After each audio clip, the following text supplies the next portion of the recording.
My name is Howard Rosen and I'm chair of the World Wood Day Foundation. World Wood Day is a cultural event celebrated on March 21st every year. It's an important event because it celebrates the beauty and sociability of people that interface with wood. Wood is an eco-friendly material, and we need it to be sustainable so that it is there for future generations to enjoy just like we do today.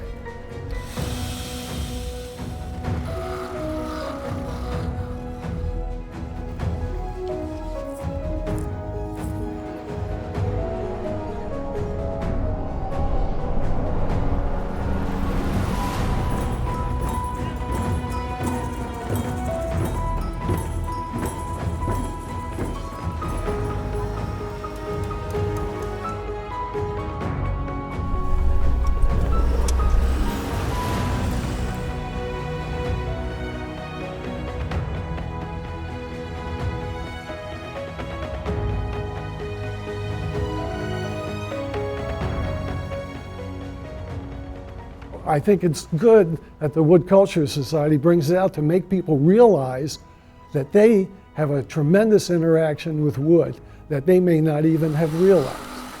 And so I think that the culture in the United States is one of people not thinking about it too much, but if they really thought about it, they really have a tremendous interaction with wood and forestry and other things in this country. For 2017 World Wood Day, we have the following projects. Pre-event, documented Native American cultures of the traditional sport of lacrosse and the maritime culture of Southern California. March 21st morning, tree planting. Opening at Long Beach Convention Center. Wood architect, wood design, collaborative project, wood carving,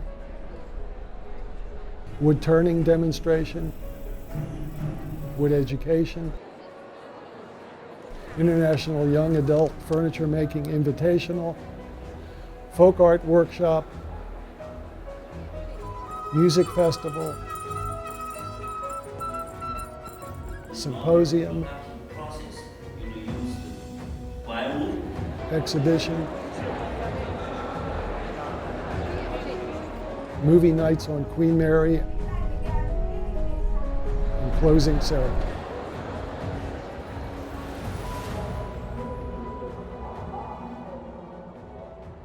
My name is David Best.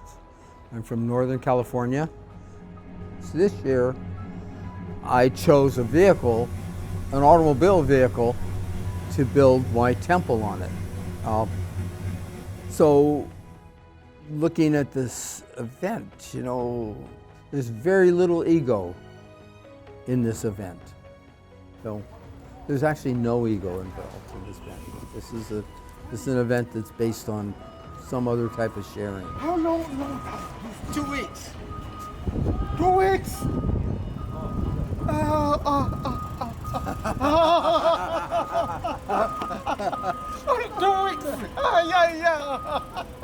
Hey.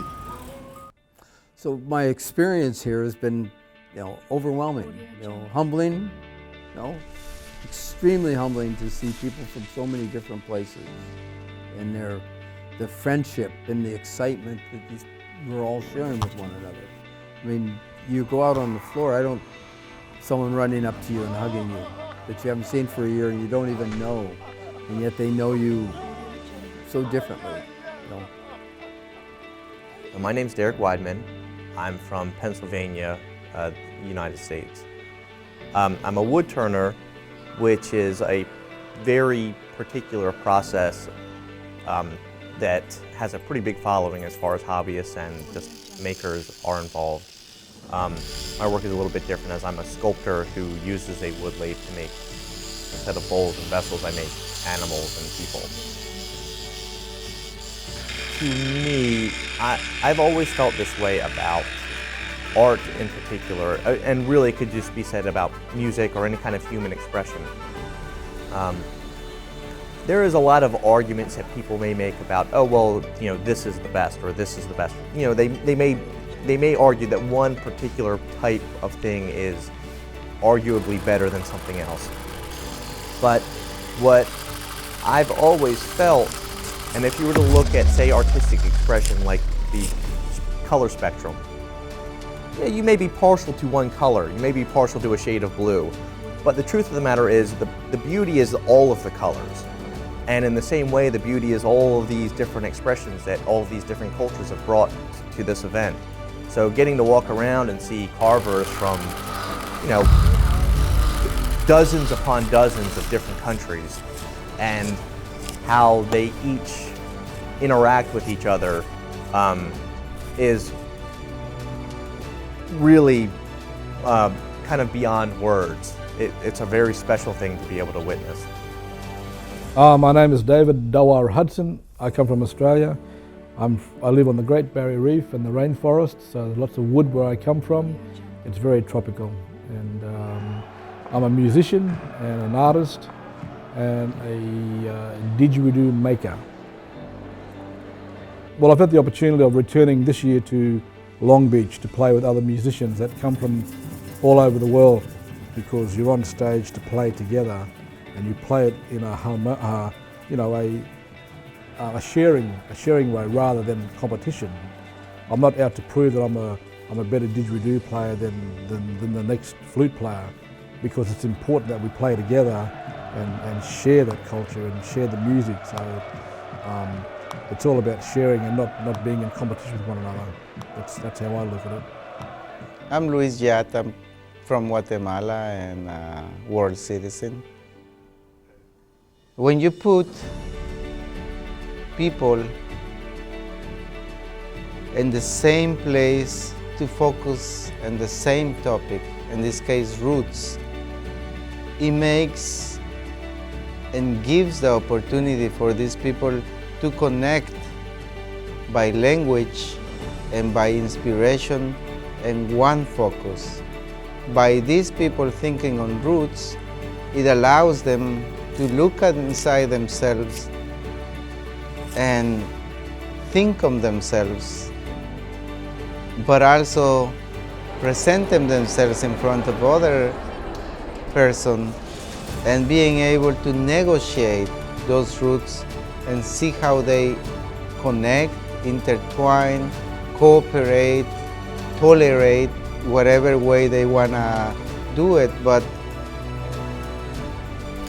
this year art wood carving show, it allows people to translate themselves into a piece of art that represents the roots that they belong to, and being able to coexist in the same space. In this case, the space would be the piece of wood. 我是杨平，来自日本熊本大学教育学部。这次很荣幸能够到 Long Beach 来参加 Wood Day 2017。我这次来到 Wood Day 的2017呢，主要是负责这个儿童的这个木材教育这个一个部分。就说幼儿园的孩子怎么样让他们来亲近木材，给他们有一个就是像小伙伴一样的这个感觉，那么就开发了这个叫萝卜木，实际上是机器木材做的一个小的机器人，让他们就是说可以跟他玩，一起玩，而且特别就设计了跟差不多10岁儿童等身大的这个萝卜木。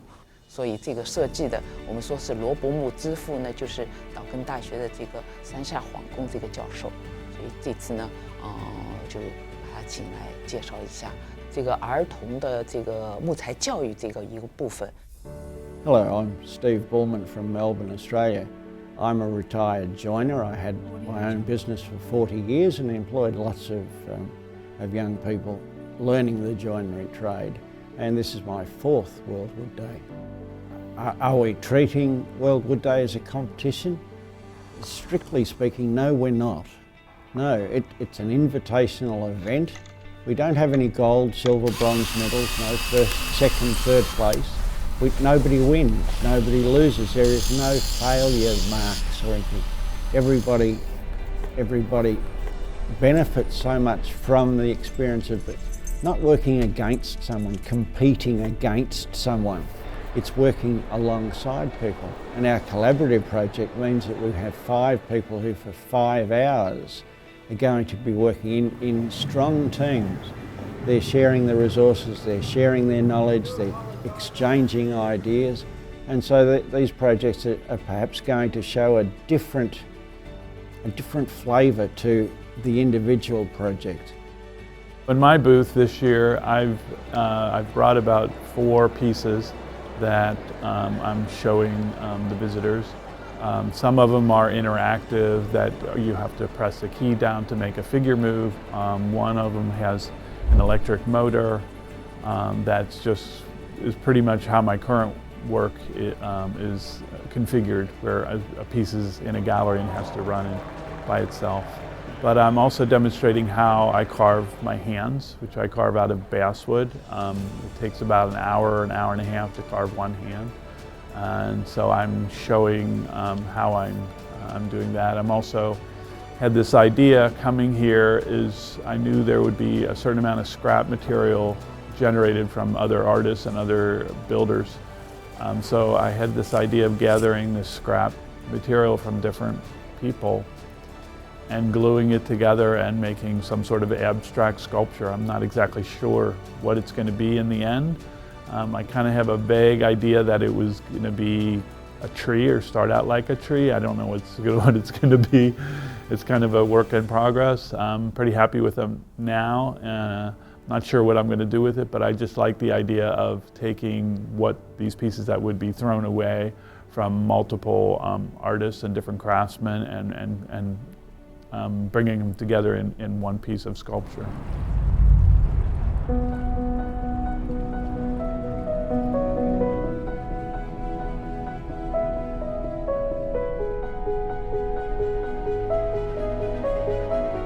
We're staying at the Queen Mary Hotel, and I've taken numerous tours. The last one was a wood tour, which was yesterday by the Commodore, and it was excellent. So it told about the 56 different species of wood, which represents the 56 areas that the British Commonwealth had at one time. So it's the hotel that a lot of us are staying in. Not all are staying at the Queen Mary, but is very wood oriented. There's beautiful wood inside that boat, and it's an enormous boat, which is now a hotel, which converted to a hotel. And I think that's the connection. That's the connection with wood. So it took me a while to figure it out, but after looking at the boat, especially after having a really good tour, specifically for very few people, just about the wood in the boat, it's just amazing how the boat was put together and how much wood was used in the Queen Mary. The theme of this year is roots. The theme, roots, to me, it's very applicable to the talk that I'll be addressing. The roots takes many forms. My interpretation would be that history, your background, and how it connects with today's situation with the environment, with the wood that is part of the environment. And I hope that through my talk, for example, I inject the connection that we have our roots, we have our religious roots, we have our tradition, that we should not forget. Theme as broad as roots. There's so much scope you could apply to anything. You could just say the fact that we're here, we all work in wood, and the kind of roots of our traditions and heritage are inherent in what we're doing here. You know, roots are involved straight away. You could make anything you want and argue that the roots of tradition and the roots of the skills that are handed down in woodworking are inherent in the project. 刚才说了也有很多分野，对吧？教育也可以说是 roots。实际上，播种、生根、发芽、结果，反正这个开花这个过程，实际上就是一个绽放的过程。It's an up and outwards rather than down. We acknowledge the roots, whether they're cultural or skills or ethnic. We acknowledge what's happening, perhaps out of sight, but the result that can be seen is blossoming and growth and strength, and I think that's what we're exhibiting. So, when I hear about the word roots, it reminds me of when I was a young boy growing up in Australia, and my mum telling me how important my culture is. She told me, David, your culture is your identity, and your identity is your culture. And without your culture, you are like a tree without its roots. The roots, as far as the spiritual roots and the roots of a culture, didn't come to mind right away, you know. When my wife and I, there's a man who I don't know his name because I can't pronounce it, you know, from South Africa, a wood carver, who is so full of life and joy. When he sees you, he just goes, oh, I want to hold you. And he comes up and rushes to you, you know. And when I saw him, well, both Maggie and I were just overjoyed. We loved him so much, you know. If love is the right word for someone you only see once or twice in your life, you know. But that connection is the roots, you know. In my case, when I think of roots, I think of historical cultural roots. Here in this country, everybody is an immigrant, I think, and so we all have different roots, even though we are in one place. I know personally, my roots are very much grounded in this material. Like I said, my dad was a bird carver. I grew up in it. It is very much an honest expression and an honest material for me to work in.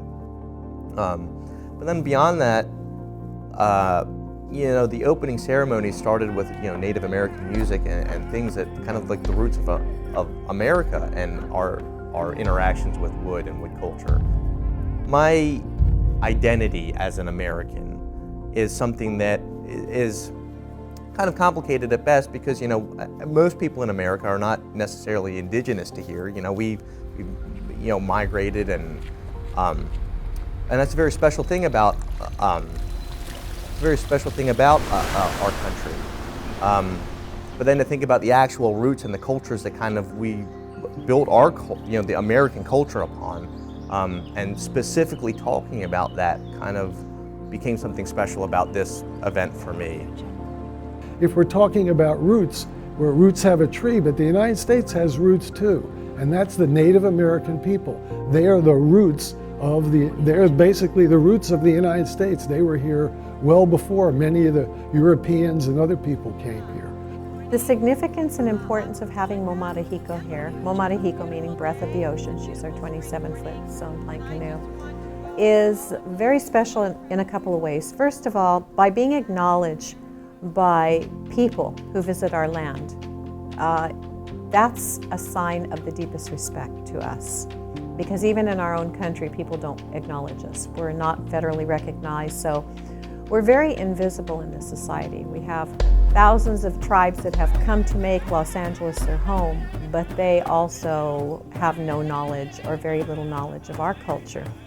To have that opportunity, to have her the centerpiece, one of the centerpieces in the convention center, where she's with the other two canoes, the Chumash canoe and the Chinook canoe, it's like a place of honor. It's a central place of honor, and everybody goes to look at her and she becomes a conversation piece. It's a place where people begin to have conversations and interact with each other. But from a spiritual perspective, we bring her here because she's not just a piece of wood. She's not just a canoe. She's a living being. She is like our icon. She's our queen. And to have her here and to be able to take care of her and share with everybody is like blessing everybody that comes to see her. Initially, I've looked upon my root as being my ancestry, my connectedness to this land and my ancestors of thousands of years that predate America, predate California, predate Long Beach.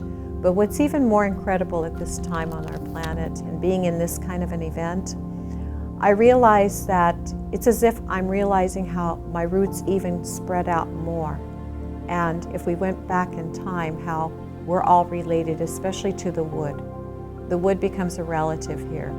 So my roots have grown out and extended to begin to connect with everybody and everything that's here.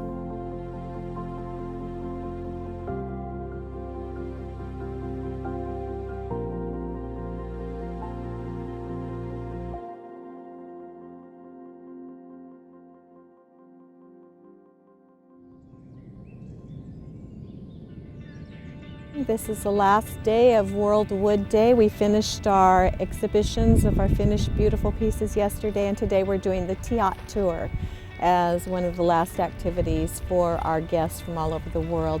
This morning, Tiat Society, we prepared our canoe, our traditional canoe, the Tiat, the sewn plank canoe, and we paddled from our boat launch approximately a quarter to a half a mile away and landed it here to greet our guests. So what they're seeing this morning is a canoe. It's the first one that was built in over 200 years. And it's the same boat as in the Island of the Blue Dolphin story. It's the same model of canoe. What I hope that our guests receive from seeing the Tiat today is to learn the true history of our California, Southern California. This is a center of significant populations. People come from all over the world, but rarely do they get the opportunity to understand and to meet with the indigenous people of this land because we're so invisible in this huge, huge megalopolis.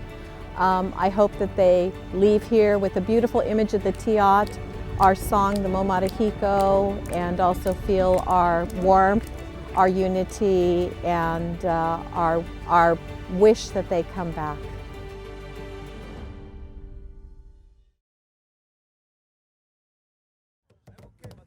Here we are now in the good old USA, in the United States, outside of Los Angeles. This meeting is very, very good so far. We have a good number of people here and lots of activities going on. Well, from my understanding, we have over 100 countries and areas of the world here today, which include carvers and musicians and special guests like myself and other things. So it's a pretty good crowd, and the interesting part about the numbers, you can really see the numbers because everybody is sort of in one area, just about. And you can see all the things going on, the musical instruments and everything else. Whereas in other places we were sort of compartmentalized, we weren't all together. So it's a pretty good crowd. And when you look at the crowd, which is really exciting about the crowd, you see people talking to other people. You see wood carvers going over and borrowing tools from someone else. You see people talking among themselves, which to me is very important because that means people are transferring their wood culture to other people. Just the average person interacts with wood every day, and that's part of the culture. People socially interacting with wood and understanding wood. Most people don't pay much attention to it. So I think it's good that the Wood Culture Society brings it out to make people realize that they have a tremendous interaction with wood that they may not even have realized.